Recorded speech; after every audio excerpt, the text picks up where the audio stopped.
Europe is in a fairly good spot compared to the rest of the world. If we look towards the US, the grids are in a significantly worse state, same in other parts of the world.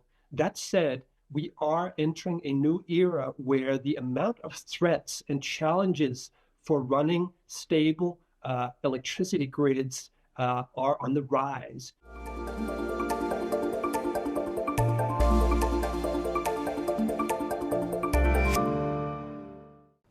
Hello and a very warm welcome to Energy Frontiers, our monthly series exploring the global energy landscape from right here in Baku, Azerbaijan.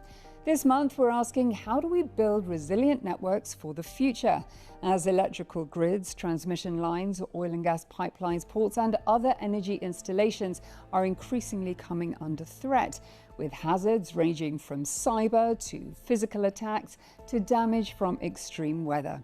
We'll be putting all of these questions and more to Kristian Ruby, the Secretary General of Eurelectric.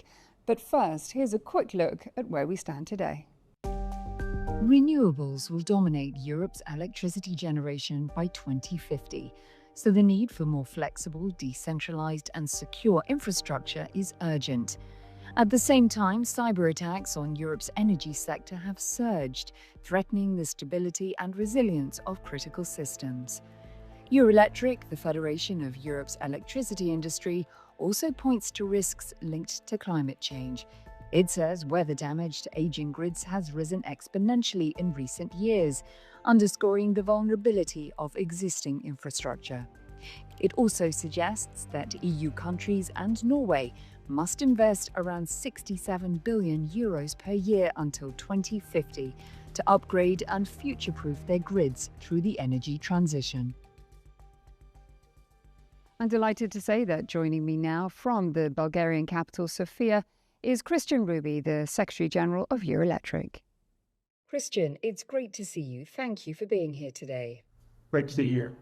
Kristian, let me start by asking you about the resilience of Europe's electricity grid. When you strip away the political rhetoric and you look at the robustness, the preparedness of the power networks, how protected are they from simultaneous risks?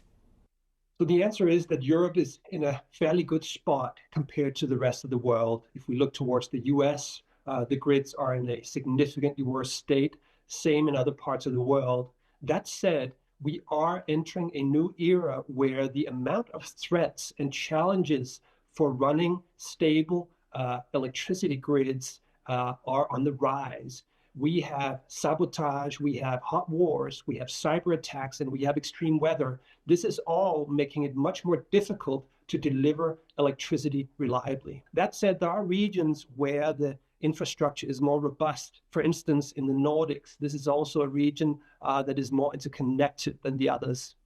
You advocate for decentralization and greater flexibility, but some critics might say that that simply shifts the risks from central grids to millions of poorly regulated local ones. The technological development is basically putting us in a situation where a lot of things are decentralizing by themselves. We have millions of new generation sites entering the grid, and there's no stopping that because this is the most cheap and most available technology. What we need to do as system operators is to make sure that we can handle such a situation reliably. This new, more decentralized system comes with advantages. It is more resilient, and we've seen, for instance, in Ukraine that it is easier to bomb a centralized power plant rather than a whole bunch of decentralized solar installations. So there are also upsides when it comes to the resiliency of a more decentralized system. But the challenge we have in Europe is to make sure that this very decentralized system also operates in a reliable way. And this is where the centralized machines come in to make sure that there is system stability and that there is backup if the sun goes away or the wind is not available. Would you say that the war in Ukraine has permanently shifted energy mindsets, not least in terms of how we protect our energy networks? I was in Ukraine earlier this year to visit a power plant that had been bombed more than 10 times throughout the 3 years of war. And it was just amazing to see exactly what that means to work at a plant that is actively being targeted in a war situation. The roof was missing. walls and windows have been blown out, pylons were wrought in grotesque shapes, really massive destruction at this site. And I don't think that this level of destruction has really dawned on European operators. But I do think that there is a need to understand that we have to have a level of preparedness. We need to move into a different type of operation when it comes to planning, exercising, and having direct contact to the authorities. We are in a different space than we used to, and we do see that in these war situations, civil infrastructure is being targeted just because it's so important for society and its ability to defend itself. Tell me more about the risk of replacing one dependency with another as we move increasingly away, we hope, from fossil fuels. Are we not looking to be more dependent on rare earths, lithium, cobalt, for example?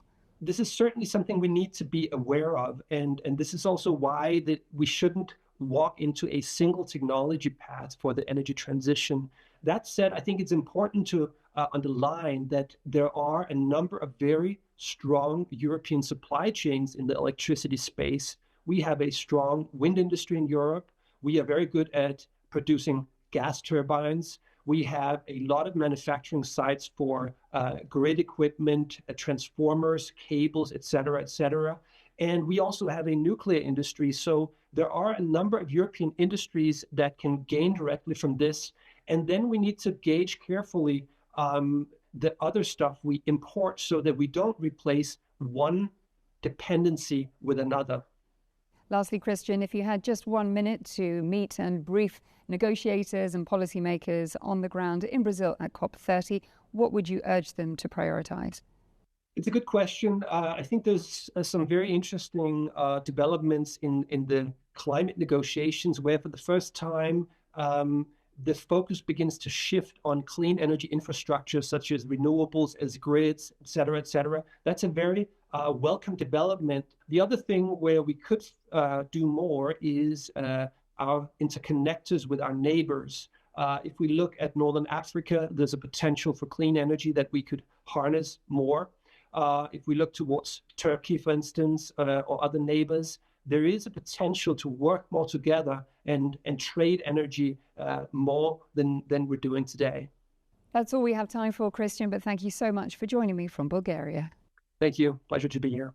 It just also remains for me to thank you, our global audience, for joining me here for this broadcast of Energy Frontiers from Baku in Azerbaijan. I'll see you again next time. Until then, take care and goodbye.